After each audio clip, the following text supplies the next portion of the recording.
Hey friends, welcome back to the final episode of this series. I debated on whether or not I was actually even going to do this episode, I guess, or last installment of this series, because since I uploaded the last video in the series, my planning style has changed again. And that's mainly that I am gearing away and steering away from a daily planner for multiple reasons. But I still wanted to keep my promise to you in terms of best way to use a daily planner, because there are definitely needs to be able to have this as part of your repertoire, especially if you're a student, especially if you're the type of person and you run your own business or businesses and you have lots of meetings.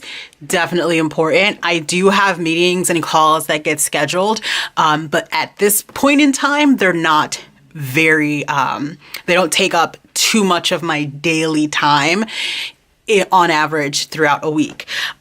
So the biggest thing that I will say about keeping a daily planner that is incredibly important is you have to make it part of your daily routine. Really, twice a day, in the morning and in the evening. That is the biggest key, and the biggest tip that I can share with you is you have to make the decision to make it part of your daily routine to check into your planner. So how I would suggest the best way to go about it, and what's been really beneficial for me in the past, is checking in with it in the morning. And that's whether you choose that time to fill in the last bit of things that need to be done, or you're just checking in to see exactly how your day is starting off. That way, when you start in the morning, you have the right type of mindset going into your day. The evening check-in to your daily planner should really be to make sure that you have at least started looking at what the next day looks like, and then setting some time just for some gratitude or some final thoughts or some way to record what the day has been like for you. That's really important, especially when you're first starting off, so you can kind of get an idea of how your mood and how, your feelings throughout the day, the motivations you have throughout the day can impact your productivity. Like I said, this is not the routine that I'm currently using, but I will show you how I've done it in the past and what's been most beneficial. So let's say at this point, I already have a couple of to-dos that I already need to make sure happen. So let's say I know I have to do laundry on Monday. I need to pick up some groceries. I need to go to the post office. I need to follow up on my emails. Follow up on weekend emails, workout, and training, and I have a business call. Now, that's not necessarily a to-do, but let's say it's an important business call, and I want to make sure that I don't forget that happens on Monday. So these are things that would be filled out in my to-do just from previous weeks, or looking at my monthly view. And I know that I have that on that date, on August 6th, Monday. So Monday morning, I would come into my planner, and what I personally like to do is fill out my daily schedule in the morning, so that I really have a good layout and outlook on what my day is going to be about. So let's say I know that my business call is at noon. I'm going to put that in here. And I know my training is at 11. I'm going to put that in here. And I know I want to be at the post. I want to make sure that I'm done at the post office by 2. So I will put, or by 3, let's say, I'll put 2 o'clock post office. So I make sure I am out the door and on the way to the post office for a quick jaunt or quick trip. Since I'm out for the post office, I might as well go ahead and take care of groceries, right? So post office and groceries. Let's say I have a big grocery run. So that's going to take me about 2 hours, maybe 15 minutes to get to the post office, depending on how long the line at the post office is, which can be very long sometimes. Anywhere from it's just in and out 2 minutes to I've waited in the post office for upwards of half an hour. So it gives me some wiggle room, but I know I definitely want to be back by 4 o'clock. And then since I know my late morning into afternoon is going to be pretty crazy, I want to get my workout done and out of the way. So I'm going to schedule in my workout for 8 a.m.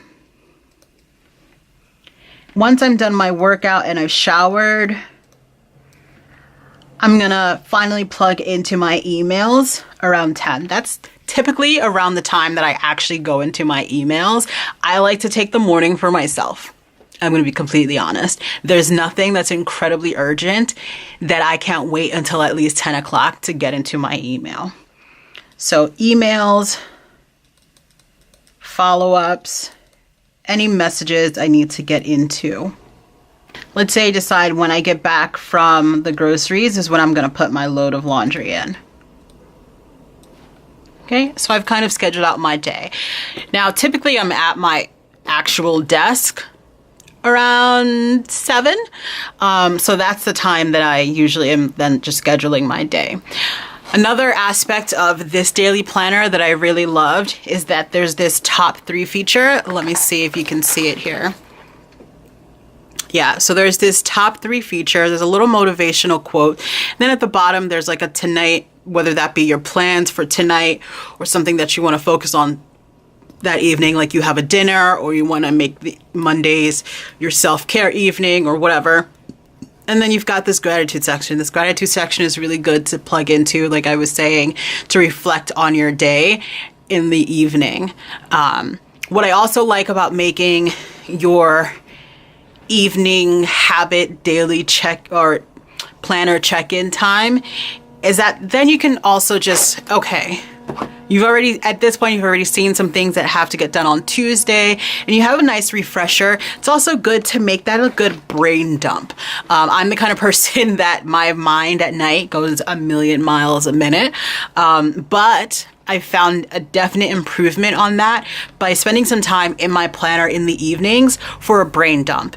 Usually the things that are going through my mind in the evenings are like, what do I have to do the next day? What didn't happen during that day? So let's say I actually didn't get my laundry done on Monday.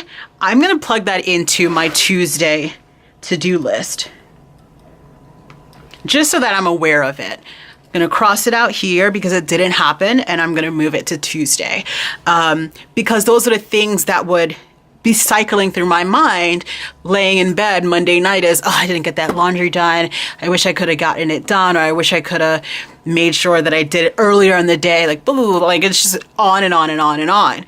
But if I already spend the time, 3-5 minutes that night before I go to bed, being like, okay, didn't get it done today. How can I rework what my schedule looks like on Tuesday? I don't know yet, but I know I got to do laundry on Tuesday because I have a dinner Tuesday night or something like that, or I have a dinner Wednesday, or I have a work lunch Wednesday afternoon, and there's that top that I really want to wash. And then when I come into my planner on Tuesday, then I can make sure, again, it's always going to be at the top, right? Because I know I didn't get it done on Monday. I can make sure, and that is definitely something that I schedule in earlier or make it a priority. It can move to my top 3 here, laundry. When I come in Tuesday morning, that's a top 3 in my to-do list, that priority that needs to happen. So I'm going to make sure, probably if I don't have a call or a meeting scheduled on Tuesday, to definitely set aside time to make sure laundry is done that day. Does that make sense?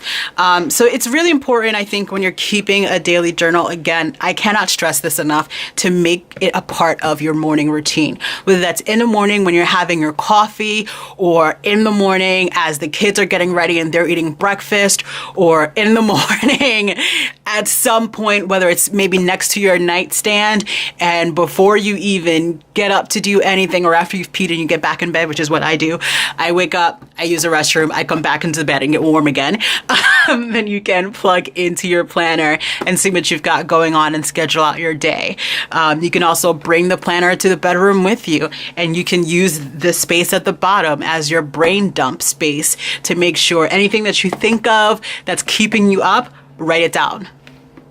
Do you see how it can be something that's not natural to make a part of your routine, but you can work it around what works best for you. I like to have my planner in a set place because I found keeping it in bed actually decreases the likelihood, or keeping it by my bed actually decreases the likelihood that I actually pay attention to it. So I like to have it in a set place where it lives. And this is the place where in the morning, as I'm having my morning coffee, I'm plugging into what my day looks like as I'm getting a little bit more energized and caffeinated for the day. I hope this helps. If you have any questions, of course, leave them down below. If you have not already checked out the other videos in this series, I hope you consider doing so. If you're also not subscribed to my channel, I hope you consider doing so. If there are other ways that you have found how to make a daily planner part of your regular routine, share that down below. Obviously, I can continue to learn. Obviously, I'm always evolving, and other people could learn from different ideas as well. This is how I have found that it works for me.